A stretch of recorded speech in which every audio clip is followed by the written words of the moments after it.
todos. Acho que a maioria daqui já me conhece, né? Apesar de faz tempo que eu não venho, né, Danice? Me deram uma folguinha aí. É só seguir aqui, né? Hoje nós vamos falar um pouquinho, eu gosto muito de falar sobre o Evangelho nas palestras. Exatamente o que a Denise falou. Eu descobri há pouco tempo, sou espírita há muito tempo, mas só há pouco tempo eu descobri o quanto é importante o estudo do Evangelho de fato. Não só do Evangelho, mas ele está sendo para mim um marco. Então eu estou procurando sempre, né, trazer nas palestras uma parte do Evangelho. E hoje eu escolhi, não por acaso, o capítulo número 2, que fala sobre o meu reino não é desse mundo. Vamos ver por que eu escolhi isso. Logo no começo do capítulo, na introdução, no cabeçalho, né, no início do capítulo, tem a passagem que fala, segundo João, dessa parte. Tornou, pois, a entrar Pilatos no pretório e chamou a Jesus e disse-lhe: Tu és o rei dos judeus? Jesus respondeu: O meu reino não é desse mundo. E ele complementa, e eu vou ler tudo aqui. Só não pus ali para não ficar muito pesado o slide. O meu reino não é desse mundo. Pilatos perguntou de novo: Sois então rei?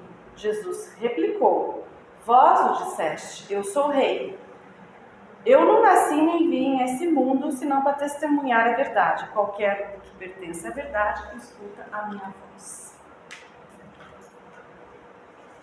Esse, como outras passagens que também fala sobre o reino de Deus, para onde Jesus iria depois, nos mostra claramente a mensagem, o ensino central do Evangelho de Jesus, que é a vida futura. Porque se ele diz que meu reino não é desse mundo, é da onde? Ele está indo para a finalização da vida dele nesse mundo. E logo depois ele volta, materializado para os seus discípulos, e fala, né, que está indo embora de fato para o lugar que ele vai estar preparando para receber os apóstolos quando eles ali puderem estar com Jesus, que é uma outra passagem. E nesse momento a partir daí ele encerra a tarefa dele na terra, no corpo de carne.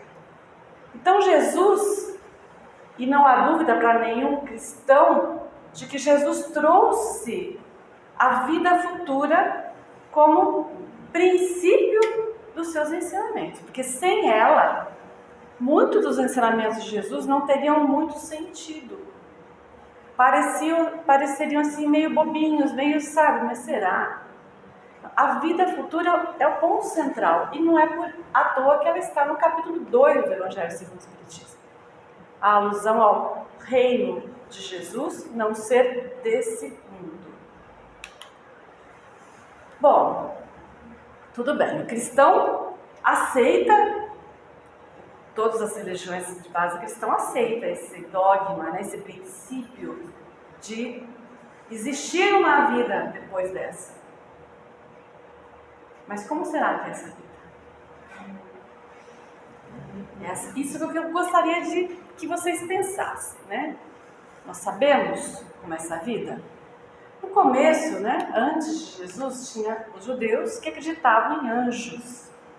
Eles sabiam que tinha alguma coisa além da vida deles, uma corriqueira, porque eles tinham essa comunicação, os profetas trabalhavam com as entidades divinas e conversavam e traziam as profecias do Criador, de Jeová.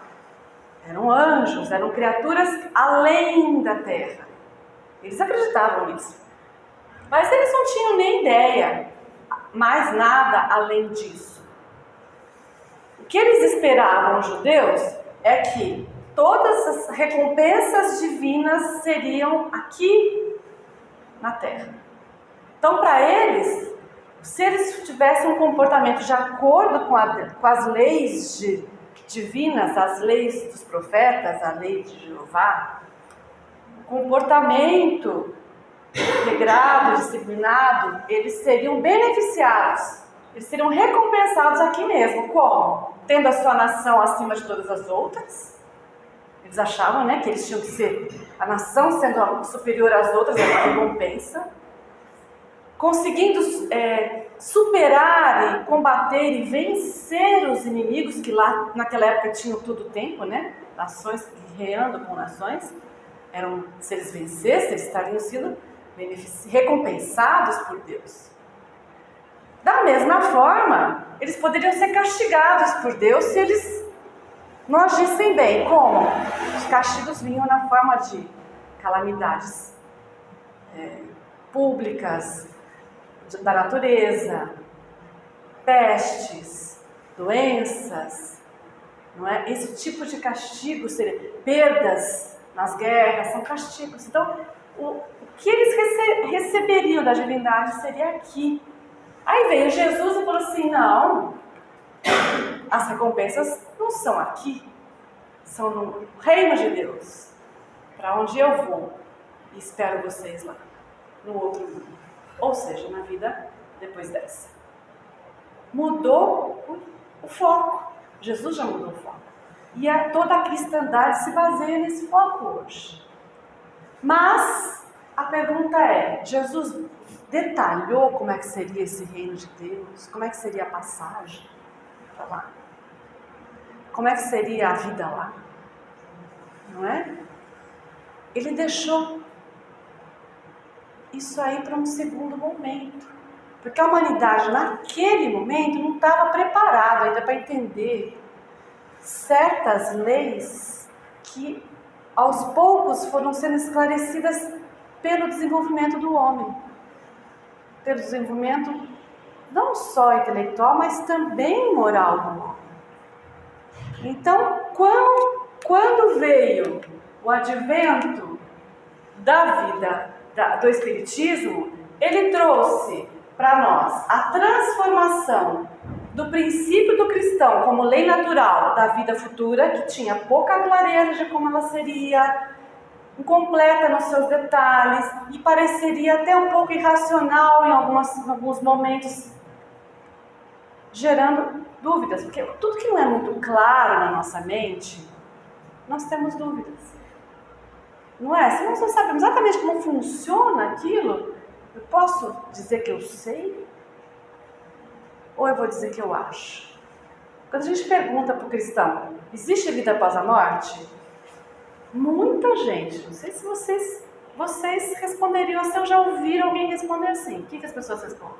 A maioria. Cristãos. Eu acho que existe. Não é assim que a gente escuta? Eu acho que existe. É essa incerteza do não saber exatamente como que é que dá eu acho que existe. Eu quero crer que tenha. Eu quero acreditar que tenha.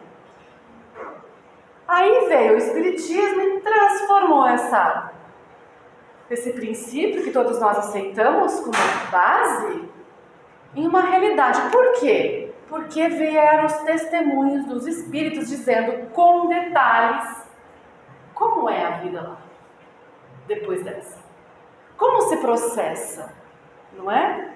Qual a relação que existe dessa vida de hoje com a relação com a vida futura?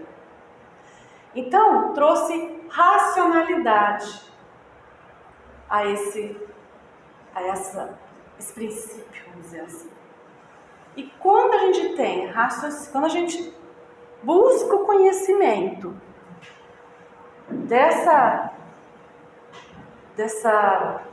dos conhecimentos que foram trazidos pelos espíritos, de como é a vida futura, como seria a vida futura, a gente passa pelo crivo, isso tudo passa pelo crivo da nossa razão. Nós encontramos lógica naquilo. Aí nós falamos, não, agora eu acredito porque eu sei. Eu não acho, eu sei. Não é assim que a gente fala quando E é natural, quando a gente conhece as coisas, a gente passa a saber, mesmo sem ter vivenciado. Por exemplo, se eu tomar 1 litro de vinho, eu sei que eu vou ficar com a mente perturbada, vou passar mal. Eu nunca tomei 1 litro de vinho, mas eu sei que se eu tomar, por quê? Porque eu sei quanto de álcool tem lá. Eu estudei isso, eu estudei os efeitos do álcool no cérebro, no corpo. Eu não preciso beber o vinho, eu sei porque eu estudei. Se eu quiser beber, eu vou beber, mas eu sei o que vai acontecer comigo. Eu sei que se eu passar da velocidade de 100 km por hora na avenida, eu sei o que vai acontecer comigo, porque eu sei por quê? Porque lá tem câmeras que filmam, vai pegar, vai dar multa, eu sei. Eu sei que se eu bater numa pessoa a 100 km por hora, ela vai perder a vida. Eu nunca bati, mas eu sei. É diferente do eu acho que ela vai perder a vida, percebe? Por que eu sei que ela vai perder a vida? Porque eu sei, eu conheço a fragilidade do corpo humano. Eu conheço o impacto que tem. Então, eu não preciso bater para saber que vai estraçalhar. É essa a diferença entre eu conhecer e eu ter uma vaga ideia de como funciona. Bom, quando eu conheço a vida futura exatamente como ela é e eu sei que ela existe, aí eu sei que ela existe. O que acontece com a nossa mente? Muda o nosso ponto de vista. O que quer dizer isso?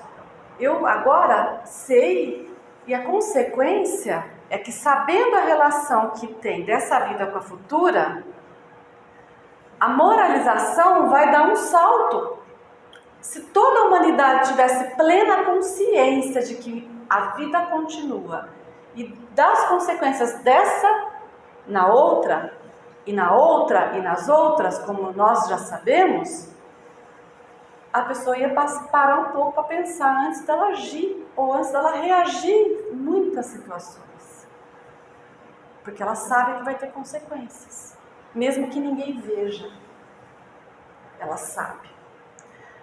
E isso foi muito tempo abafado na humanidade, não à toa. Esses ensinamentos vieram a partir de 1854 com o Livro dos Espíritos.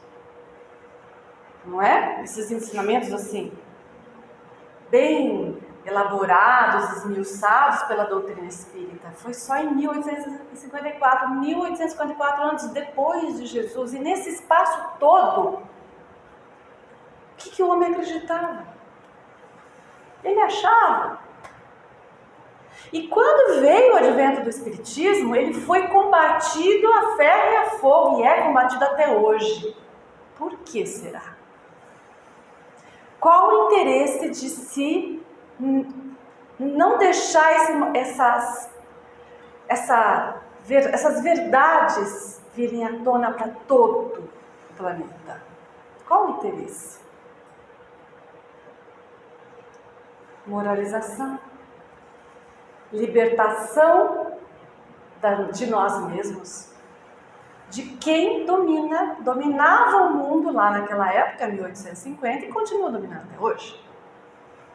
Não querem que as pessoas fiquem sabendo disso, porque muda a conduta das pessoas, e quando muda a conduta das pessoas, perde-se o controle sobre elas. O conhecimento liberta. Kardec já falava isso, né? O tempo todo. Então, gente, os valores que, a princípio, são fixados em cima da vida material, se eu creio na vida material como única, são valores de bens materiais e valores estéticos. Então, eu quero ter bens materiais que me deem conforto, que me deem todos os prazeres da vida, que a vida pode me dar, porque essa aqui é a única vida que eu tenho. Se o meu ponto de vista é em cima disso, é aqui que eu vou jogar todas as minhas cartas. É a beleza, é o prazer, e é todo o que o dinheiro e o poder pode me dar. É isso que eu vou buscar, porque é só essa vida que eu tenho, não tem mais nada depois dessa. Então, meu ponto de vista está aqui. Por que melhora moralmente? Porque quando eu sei que eu tenho continuidade, um ponto de vista passa a ser moral e ético. Porque eu sei que é isso que eu vou levar para frente. Porque tudo o resto material fica aqui. Ninguém leva nada. Por isso é que esse conhecimento aumenta a moralidade da humanidade. E por isso ele foi tão combatido. Para que a gente não pudesse dar esse salto. Mas não há nada que fique eternamente escondido, né? A gente sabe que não.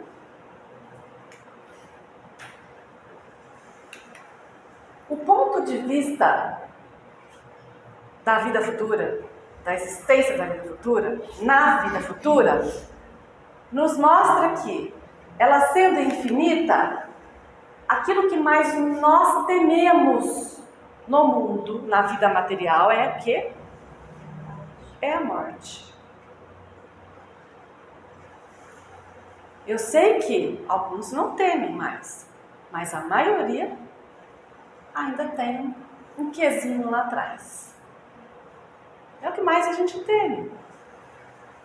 Quando a gente tem certeza, quando eu sei que a vida continua, a morte, ela passa a ser apenas a porta da libertação. Do exilado que está aqui, exilado temporariamente, para voltar à pátria verdadeira.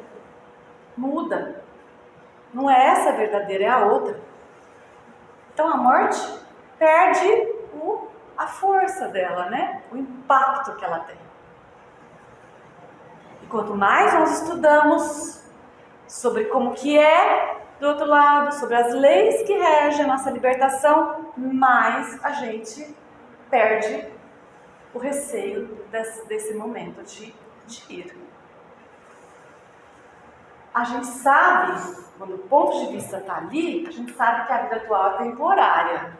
Então a gente encara a vida atual com muito mais leveza, porque a gente sabe que todas as limitações, todos os sofrimentos, todas as perdas, todas as dificuldades são curtas.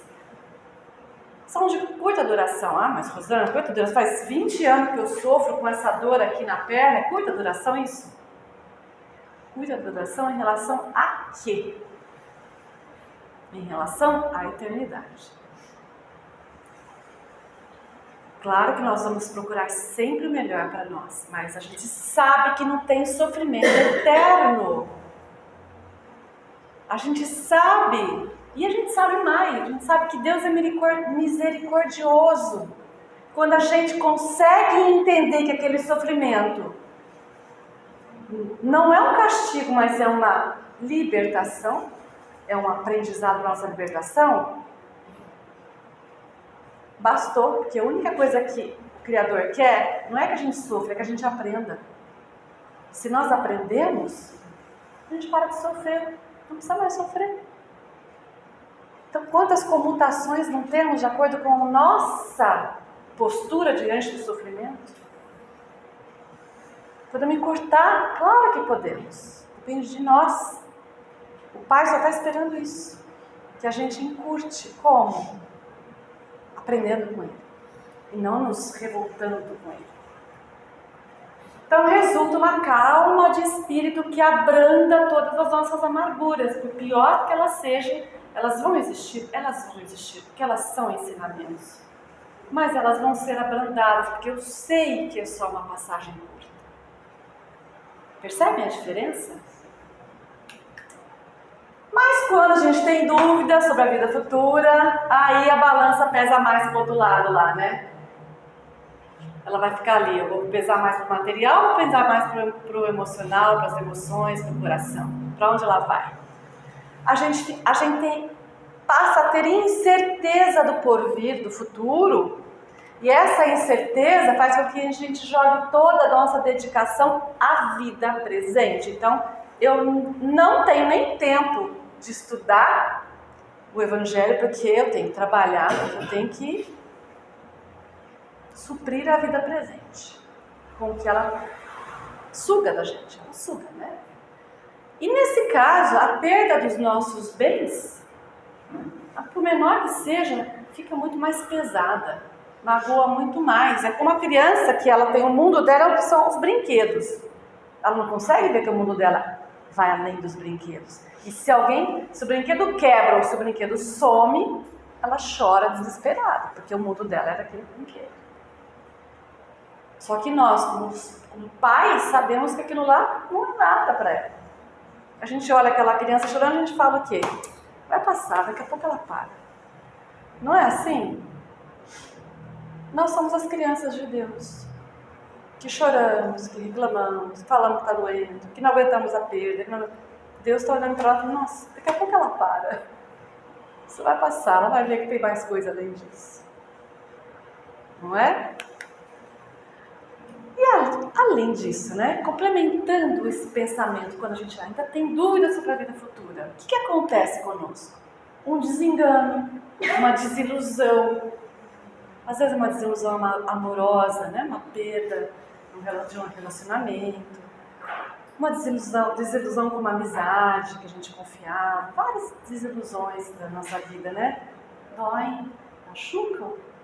Parece que a gente vai, dependendo da desilusão, a gente parece que entramos até em desespero, em depressão, né? Que é a doença do tempo, em depressão. Uma esperança perdida. Tenho tanta esperança de ter um filho e eu não consegui engravidar. Quantas pessoas não passam por isso, né? E perdem a esperança ao longo do dia, ao longo da vida, porque não conseguem mesmo. Porque também não tem o conhecimento que filho vem de todos os lugares, e não só do nosso útero. Deus pode fornecer filho para nós de outras formas, né? E sofre com isso. Isso é pungente, né? Uma ambição insatisfeita. Essa é boa, né? Eu quero tanto aquele cargo, quis tanto aquele cargo de chefia, trabalhei, mas fiz hora extra, fiz mais do que o meu chefe pedia, mas ele pegou, contratou uma pessoa de fora e colocou no meu lugar. Perdi. Isso dói. Mas dói mais ainda se eu for vítima de uma injustiça. Quem ficou no meu lugar não foi uma pessoa de fora, que é bem mais formada, melhor do que eu, aparentemente. É o meu colega, que não faz nada, que só fica fazendo intriga o dia inteiro, fica na internet o dia inteiro, mas o chefe gosta dele, ele é amiguinho do chefe. Aí eu fui, além de tudo, eu fui injustiçado. Não tem coisa pior, né? Como a gente sofre. A gente sofre também quando o nosso orgulho, a nossa vaidade é atingido. Quando alguém nos critica, às vezes justamente, mas pior quando é injustamente. Não é? Quando alguém nos humilha, às vezes um superior que tem mais poder, que tem mais dinheiro, que tem alguma ascensão, que tem mais força bruta, dói muito. Esses e vários outros tormentos, né, fazem da nossa vida uma angústia perpétua. Se a gente joga todas as nossas cartas na vida material. Porque é agora, né, que eu preciso ter um amor perfeito, agora que eu preciso ter um filho perfeito, agora que eu quero ter um emprego maravilhoso, agora que eu quero ser valorizado por todos, não é agora, é só agora. Não tem mais outra oportunidade. Quando se tem dúvidas ainda mais, tudo isso fica grandão, né? A gente é como uma pessoa pequenininha no meio de monumentos, na frente de monumentos, na frente de pessoas poderosas que decidem o nosso destino, o destino de países inteiros com uma simples canetada, não é? A gente é um nada diante dessas pessoas. A gente enxerga isso de uma forma assim, eu sou muito pequeno diante de tudo isso. Então todo o mal que me atinge, assim como todo o bem que atinge a ela, fica grande, porque ela conseguiu aquele emprego maravilhoso, porque ele tem um filho, nossa, o filho é um espanto, menino super inteligente, foi bem na vida. O meu filho tem que ficar empurrando, né, para estudar, porque não quer jeito nenhum. Olha, ela comprou um carro novo ali, o vizinho, e o meu não consigo. Trabalho, não vou. Tudo bem que vai para o outro, fica grandão. E todo mal que me acontece também fica enorme. Não é isso? Mas quando a gente tem confiança na vida futura, é como se a gente subisse no alto de uma montanha e a gente olhasse lá para baixo e visse todo mundo como pontinhos. E olhasse para o céu e visse todas as estrelas dos astros do firmamento. E na relação a gente percebe o quanto esses pontinhos aqui embaixo, que a gente nem enxerga mais, nem prédio, nem muito menos gente, são insignificantes. Por quê? Porque o meu ponto de vista mudou. Agora eu estou no alto da montanha. Agora eu acredito na vida futura. Agora eu vejo essa vida como pontinhos na minha existência eterna de espírito que eu sou, eterno. Certo? Tudo parece bem pequenininho. É essa a diferença. Aí a gente começa a pensar, como é que eu me posiciono diante de todos os tormentos que eu recebo na vida? Eu vejo esses tormentos enormes ou eu vejo pequenininhos?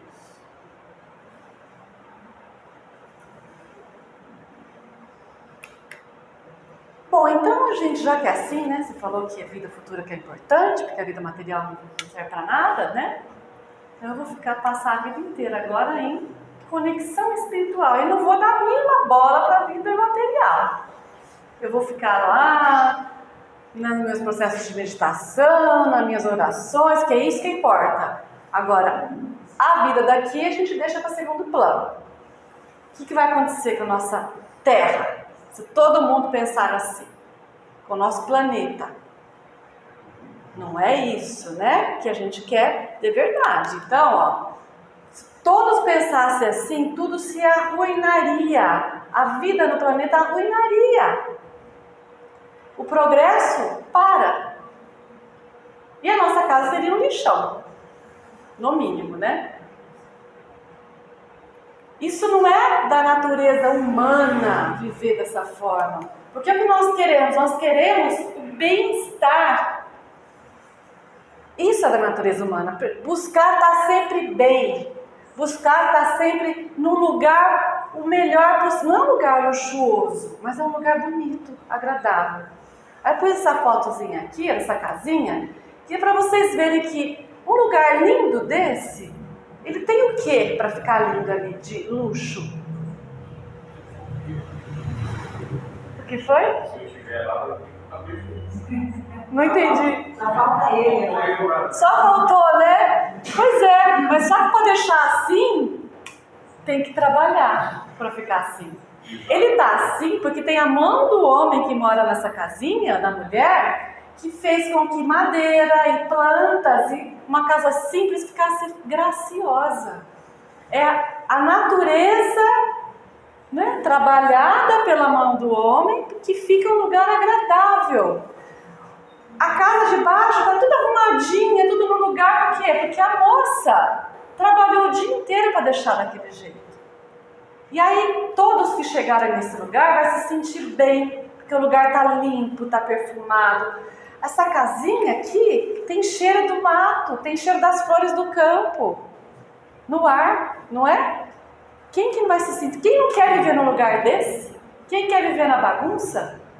Ninguém. Então, impulsionado pelo instinto de progresso e de conservação, o homem busca sempre o bem-estar. Ele trabalha por necessidade, trabalha por gosto e por dever, para buscar o seu bem-estar. Isso faz parte da lei. A lei a qual nós estamos dentro dela, aqui é a lei do progresso. Porque é isso que vai trazer o progresso. Ainda que fique pouco tempo, ele vai querer ficar nesse pouco tempo bem.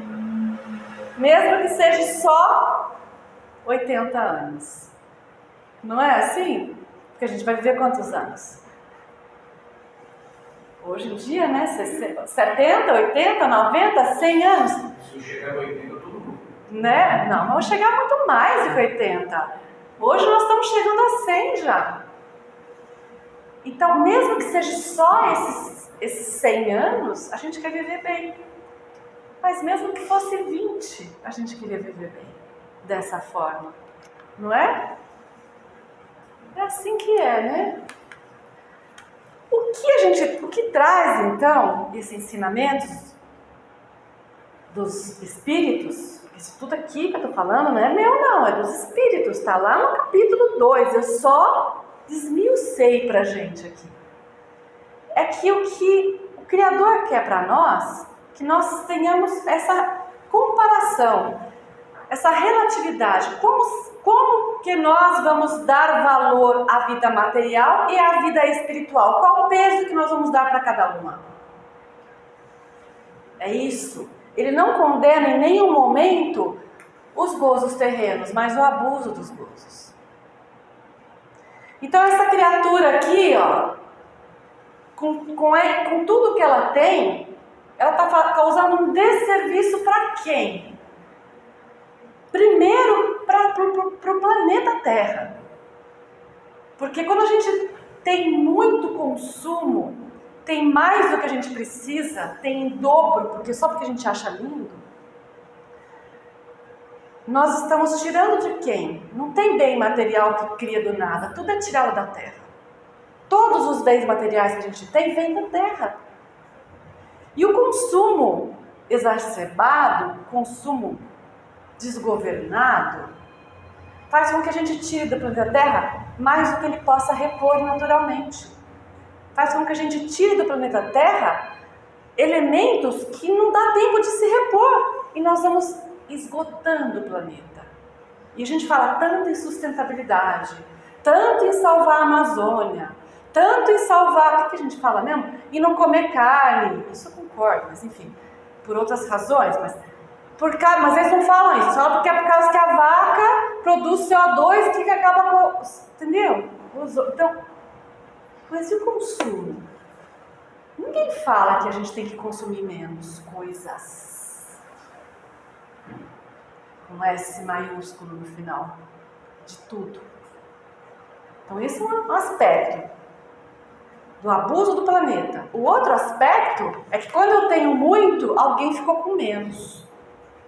É o desequilíbrio.